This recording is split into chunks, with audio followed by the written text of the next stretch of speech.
with a small sketch, usually like really small, and then I draw it full size in pencil. And then I Xerox it and I transfer it to my wood block. And it has to go on in reverse because when you print it, it's going to go back the right way around. So I have to kind of think in reverse. It can be a little tricky at times. So I transfer the image on and I go over it with a Sharpie, and then I blacken the wood so that when I carve my plywood, I can see what I'm getting. And so not only am I working in reverse, but I also have to carve around all the lines I want to keep. So it's not like when you draw, you go, that's the line I want. This is I have to go around the line. With woodcut, you're just carving into that top ply. It's not very deep at all. I mean, I can feel it, but it doesn't really have to go very deep. As long as there's an indent, you're good to go.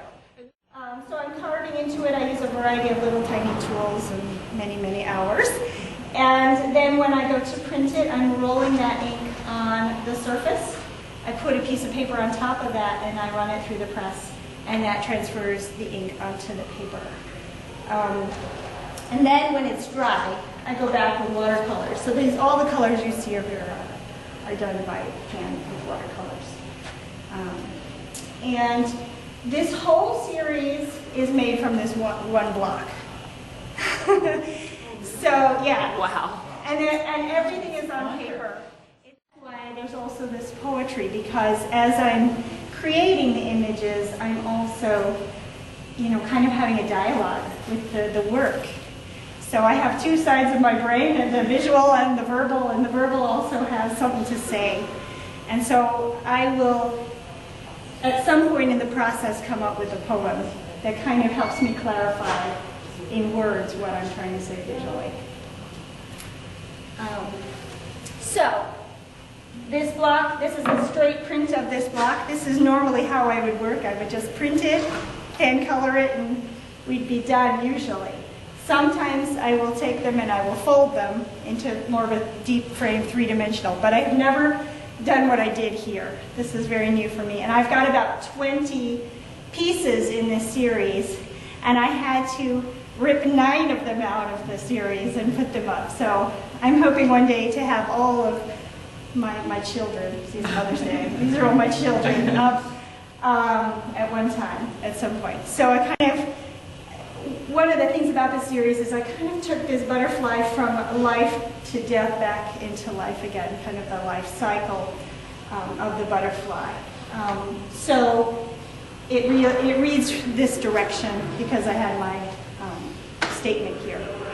So this piece is, you've got this butterfly, and I found this butterfly on a beach, and I was immediately fascinated with it because it wasn't dead like this and it wasn't dead like that. It was kind of like this, like, I have one more flap, I can do it, Oh, no, I can't. But it really spoke to me about the will to survive and the will to do just a bit more. I can do more. And it also started to speak to me about, obviously, the significance of the butterfly. Was it significant only because I found it? Did it have significance? And so in this first piece, I was really wrestling with my kind of identifying with this butterfly. I was going, do I have significance, and why? What gives me significance? So that's really where this piece was. And it's held in these green hands. I wanted it to be held in nature, in its natural environment. Because I was thinking, did this butterfly die of natural causes? Or was there something that we did to the environment that would have harmed this butterfly? So there was a sense that I wanted it to be part of its environment, and that it was linked to its environment, and I am linked to that environment. And therefore we are all linked together. And so then, as you go into this one, you can see I've got the same block. I've printed it on multiple types of paper in multiple types of colors of ink. I've got the translucent papers and the opaque papers. And I started to explore what does it look like when we destroy our environment. Come on, Amy, it's fine. What will it look like for us to work together to restore what we've broken, you know, to be better stewards of what we have. And so I decided it would be a collective effort and that it would never be restored to a pristine state. So it would look more like a kind of mangy patchwork, and yet have its own beauty. And part of that beauty is because we are putting it back together, and part of that beauty is because we're doing it together. So that's what that one's about. And to this particular piece, I'm going to read the poem, because I think the poem kind of sums up what I'm thinking about. This piece is called Remnant. Remnant, torn like an argument from careless lips, severing humanity from mere subsistence, identity divided. Remnant, vestigial memory of vagrant hope, lingering beneath composting layers of broken-hearted existence. Remnant, half of what was, residual impression of invisible wings, upholding by implication until completion, half of what will be. So again, that's kind of, if you found this little bit, you know, and it speaks of the whole, but the whole is not there.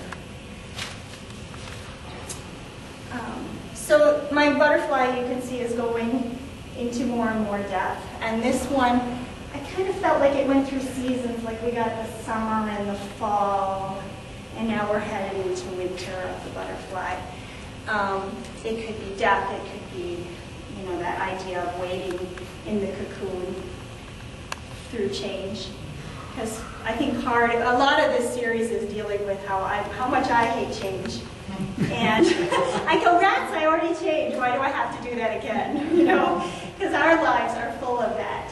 You know, so I think it speaks, therefore, for me, of this kind of constant, I thought I arrived, what are you telling me I have to change again, and I don't know what I'm going to become, I don't know what the next phase will look like.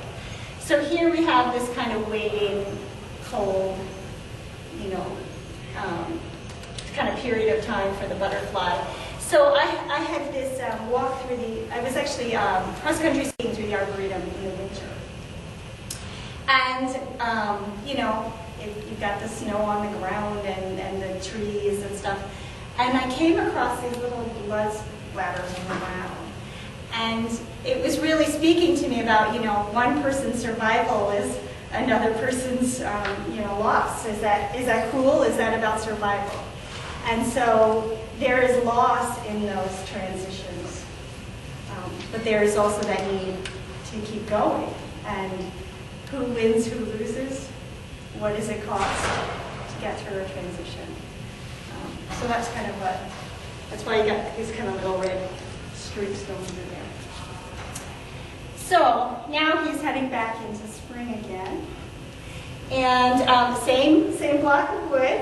I printed it in this kind of light blue for the background and really just kind of spattered it as if we've got these little spring flowers coming up and newness of life.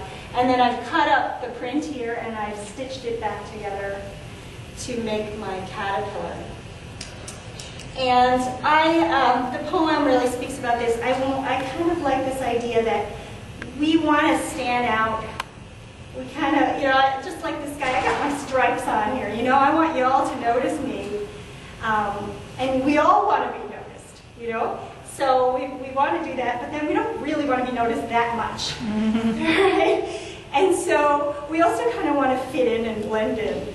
So he's also camouflaged to blend in. And so I think there's, to me, that kind of tug of war between notice me, but not that much, you know. So that's kind of what I thought about when I was doing this.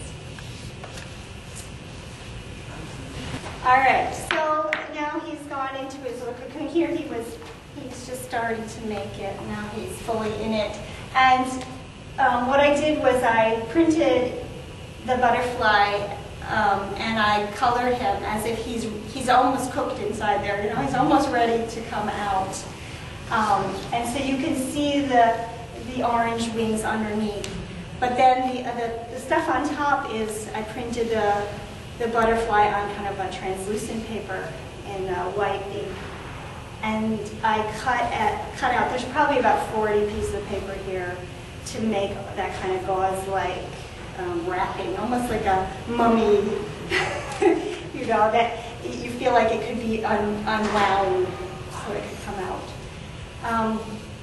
And I wanted it to kind of float in this space as if I don't really know what's going on outside. I don't even know what I'm going to look like when I come out.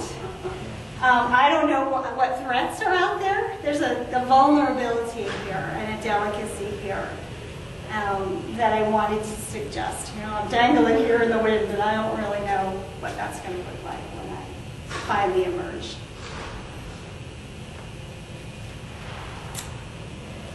And this one, I found this wonderful seed, and I just was really fascinated. I've been fascinated with seeds for a long time, and it really has a relationship for me with this idea of a cocoon. You have this thing, you know, he's gone through this transition, and he's in this pod kind of thing, and he will come out as something different, you know. So what was once a flower becomes the seed, and it becomes a plant, that kind of thing. So here we have the energy that's stored in that seed has all the potential, right? It just needs the correct environment. So I found this kind of correlation between the two. Interesting. All right, this one, I took the paper. There's two pieces of paper on this. I took the paper and I folded it up and I printed on it, and I folded it again and I printed on it again. And it kind of jumbled then the image. And what I wanted was the fact that all of us are, you know, we all exist together. We all work together, we all depend on each other, and that sort of thing. And so I wanted this kind of jumble of all of us.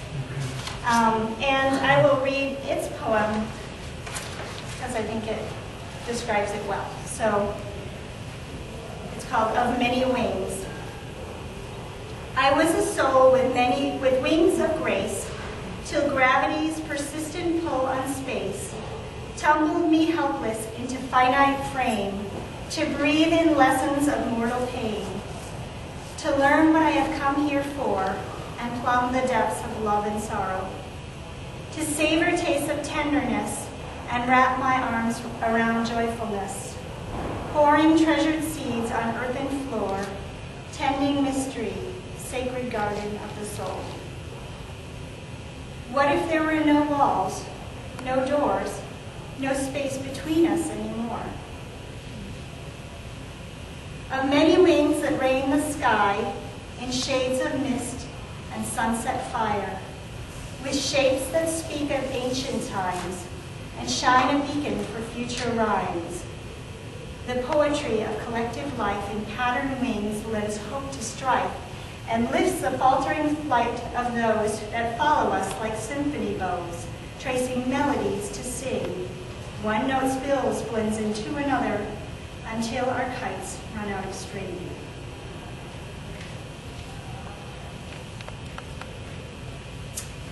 And then this one,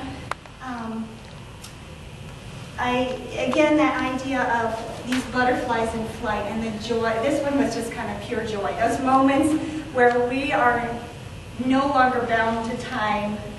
We are no longer thinking, well, how do I look? What are people thinking about me? This is like the pure release for me. And so that idea of being in this brilliant blue sky day, seeing just tons of butterflies dancing, and how I want to be there. You know, I have those glimpses, but that's where I want to be. And so that kind of creates that end for me of going, you know, where's that full release? Where's that full, just, I'm being. So that's